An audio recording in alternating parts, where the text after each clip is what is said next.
Hello, I'm Mick, and this is Sunday's edition of the DCU Daily. Are you listening attentively? Please listen. We've got some huge Superman news. Chris Gore of Film Threat, who's very well connected and has got fantastic sources, has claimed there has been yet another test screening for Superman where the audience there saw not one but two post-credit scenes. If you don't know about this, would you like to know about them? If you don't, piss off at the end of the day. That's what I'm going to say to you, because I am going to talk about them. Before I do, Chris also said that this test screening has made changes to the first version of the movie. This is absolutely normal. A test screening isn't there to go there and eat popcorn and enjoy the movie.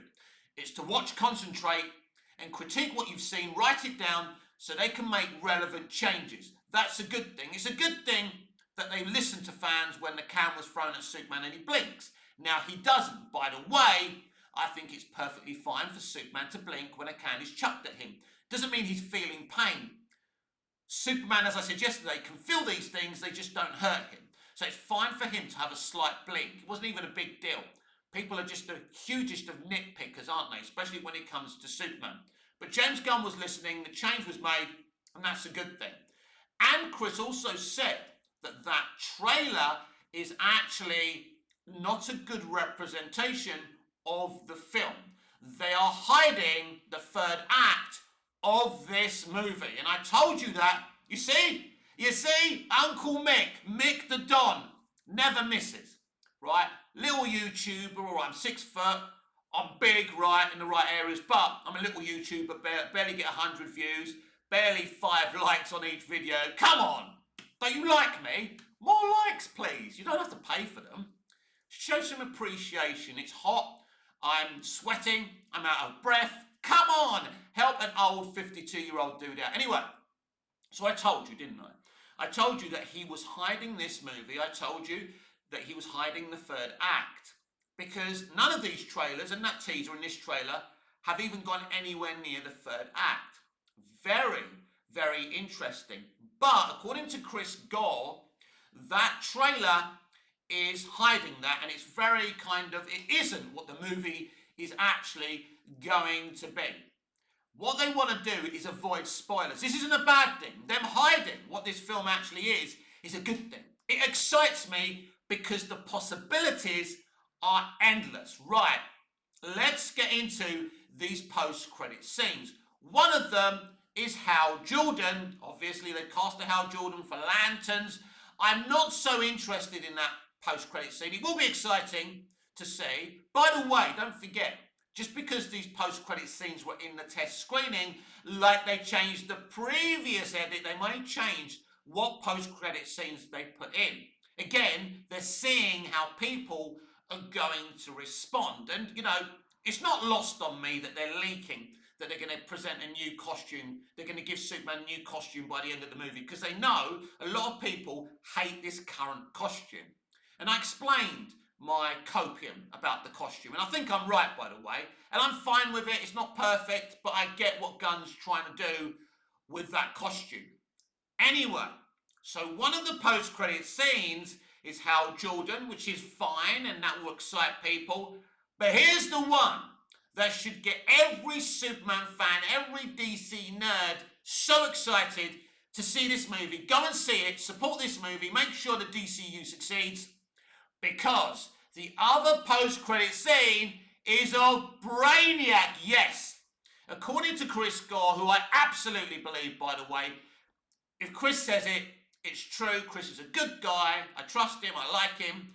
And he says he's been told by people who've seen the test screening that there is a Brainiac post-credit scene. He hasn't said what it's about. It's interesting. And again, when I wrote my Superman movie quite a few years ago, my movie script, I did have a post-credit scene of the Skull ship flying towards Earth, and that would have been it. So I wonder if James Gunn is doing a similar thing here. So that, my friends, is very, very exciting. So hopefully these post-credit scenes do stay in. But it is interesting because these things are being leaked, my friends, for a reason. because they're nervous, because this film has to succeed for them. If, right, it's not normal to find out about a post-credit scene or two post-credit scenes on a movie just under 2 months before it's released. It's not normal to find out that the character whose Superman costume has been revealed, superhero costume has been revealed, will get a new one by the end of the movie. They're leaking this out. Gunn's leaking this out. DC Studios, WBD are leaking this out on purpose because they are frightened. They have counted the numbers, and maybe the 155 to 175 million opening weekend is quite far from the actual truth. Because if you're confident of a big opening, you don't need to leak about post-credit scenes on new costumes, right? You don't. You wouldn't be doing this, right? I've never seen so many leaks come out of test screenings. It's a very, very weird and strange situation. So you can absolutely smell their fear. No, I'm not anti-Gunn. I'm not anti-DC Studios. I want it to be a great movie. And if it is, it deserves to succeed. End of story. But it is kind of curious that they're leaking, and they must be, right? These things don't come out by accident. No one gets to find these things out. It doesn't work that way. They're purposely telling the right people the right information so it leaks out. But despite that, it is very exciting to hear that there's a Brainiac post-credit scene. Of course, it depends what's in that post-credit scene. But yeah, they're nervous, they're scared. It's interesting that the film has changed quite dramatically since the first test screening. Very normal. You know, they listen to the critiques and they change the movie, and they'll keep on doing test screenings until they feel they've got the right movie, that they've got the right cut. To me, I don't like this system. I've never liked this system. I don't like the idea of listening to people on social media. I don't like the idea of test screenings. My idea is write your movie, direct your movie, take your shot, take your gamble. It should be a creative risk. Whether, I don't care what money's involved, right? The greatest movies took creative gambles, right? Pulp Fiction, probably one of the biggest creative gambles of all time. Do you think they had about 60, 70 test screens for it? Of course they didn't. There lies the problem with modern new Hollywood. They want sure things, and even when they think they've got a sure thing, they fail at getting the sure thing. There is no sure thing when it comes to art. And until new Hollywood understand this, they're going to keep on failing. At the end of the day, James Gunn, you should have wrote your movie, directed it, make it. Don't worry about test screenings. Have test screenings within the studio, right? Obviously, your bosses have to see it and give it the green light. But at the end of the day, you can keep on changing your movie till you're blue in the face. But it is also interesting that the trailer we're watching isn't a good signifier of what the movie actually is. Isn't that interesting? And I wonder why they've leaked that one out as well. I'll tell you why. Because of the critiques that are coming out from different portions of that trailer. Again, they're covering themselves saying, well, that's not really what our movie is, right? And we don't know what it is. We shouldn't know what the third act is until we've seen the movie, right? Because this is massive, right? And I want to give James Gunn the benefit of the doubt. The other day I said I've been giving him the benefit of the doubt and I can't do it anymore. Ultimately, I have to judge him when I've seen his movie. But, you know, it's been a weird journey with this film. It really has. I don't know. It has been for me. I don't know if it has been for you. So, a different test screening to the one they had a few weeks ago. Made some changes. And there's two post-credit scenes. One is Hal Jordan. Be interesting what that is. I don't expect that to be very much. And Brainiac. That's the one. The Brainiac one is so exciting. Could that mean they're planning a Superman sequel? Does that mean that Brainiac will be part of the Batman and Superman movie that James Gunn is writing now? That's what he's doing. He's not admitting today. He's admitting that he's working on a fresh movie. It's the Superman and Batman team up movie, I'm sure of it. Talking of Batman, I forgot to update you on the Batman 2 yesterday at least. It's been a long time since yesterday, a whole 24 hours, so I can't remember. My memory is toast. I go out every night, I drink, I do other stuff, so yeah, so my memory's not great. But anyway, according to Humberto Gonzalez of The Wrap, someone who's very loyal and faithful to WB, who I don't trust as far as I can throw, claims that Matt Reeves will hand in a completed script for the Batman 2 by Memorial Day. He's also claiming something we've already been told umpteen times, that that Matt has been handing over pages to Gunn, Safran, DC Studios, basically basically James Gunn and Peter Safran are DC Studios, aren't they? And WBD, he's been handing over pages to them, right? We know that. That's what's done. That's not breaking news, Humberto. It's like you needed to give an update. The studio wanted you to give an update because they're getting nervous about the rumblings that's going on about that movie. And, what about the nonsense? Apparently, this stuff that Matt's ill.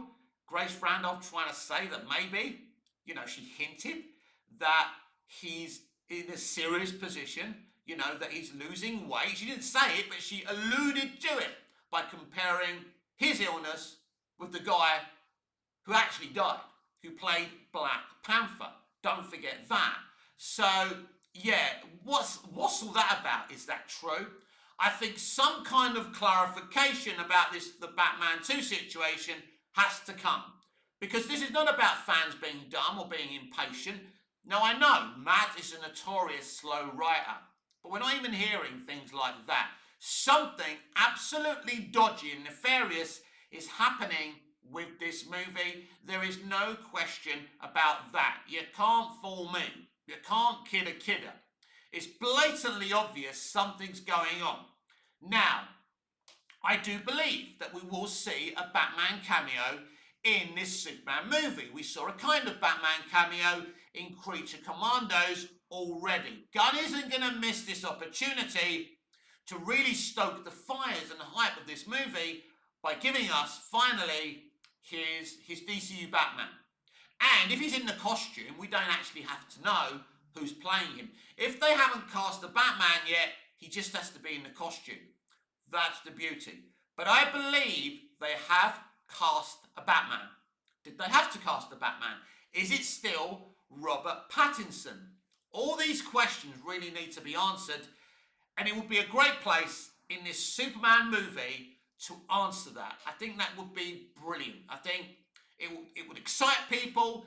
It would pick up the box office because Batman, we know, is the most popular comic book character in, more popular than anything in Marvel or DC. We know that. As a Superman fan, I don't like that fact, but it is a fact anyway.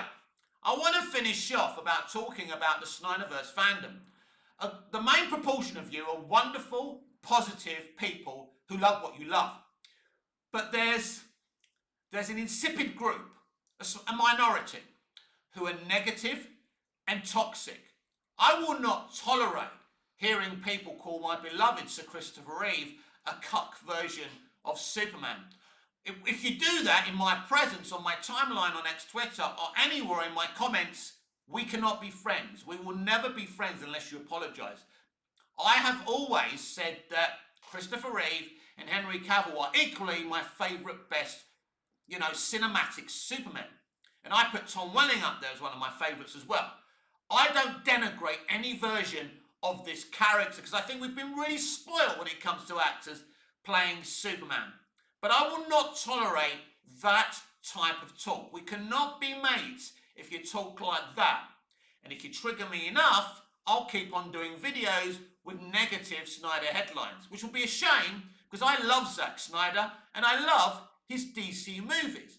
But if you're going to trigger me, I'm going to trigger you back. And believe you me, if you think you can get under people's skin, you ain't seen nothing once I get started. So if you want to love the Snyder stuff, that's beautiful. You should be able to love what you love. That ain't the issue. But when you denigrate other stuff that people love to build up what you love, that's wrong, and it's something that this platform will never tolerate.